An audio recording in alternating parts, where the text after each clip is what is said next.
একজন মাদ্রাসার শিক্ষার্থীকে জোর করে বিছানায় নিয়ে যাচ্ছেন সিরাজগঞ্জের জামিয়া দারুল উলুম বেতুয়া মাদ্রাসার বহিষ্কৃত প্রিন্সিপাল মাওলানা মাহমুদুল আলম। দীর্ঘদিন অত্যাচারের শিকার হয়ে মুঠোফোনে ভিডিও ধারণ করে নির্যাতিত শিক্ষার্থী, পরে তা বিভিন্নভাবে ছড়িয়ে পড়ে। আপত্তিকর হওয়ায় 17 মিনিটের দীর্ঘ এই ভিডিও দেখানো যাচ্ছে না। বিনা বাধায় দীর্ঘদিন ধরে এমন অপকর্ম করে আসছেন বলে জানান মাদ্রাসার শিক্ষক ও এলাকাবাসী। আমার সাথে যে কি কি কাহিনী হয়েছে ওই জায়গার ভিতরে, আমার যে এই জায়গায় ওই জায়গায় হাত দিয়েছে, আমার যে ওনার সাথে থাকতে বলছে, আমার রুম আছে, আমার সহপাঠী আছে, আমি ওইখানে না থেকে ওনার সাথে থাকুম কি। এই বক্তব্যকে শিক্ষার্থী জানিয়েছে প্রতিটি মাদ্রাসায় এমন আপত্তিকর অবস্থায় পড়তে হয়েছে তাকে। শিক্ষকদের বাঁচাতে কখনই মুখ খুলেননি তিনি।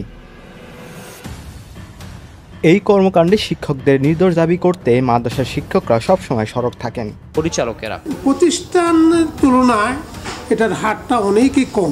ছাত্ররা যেখানে থাকবে শিক্ষকরা সেখানে থাকবে না, শিক্ষকরা আলাদা জায়গায় থাকবেন, এটা আমরা মনিটর। হাসিবুল ইসলাম বাপ্পি, দৈনিক আগামীর কণ্ঠ, ডেস্ক রিপোর্ট।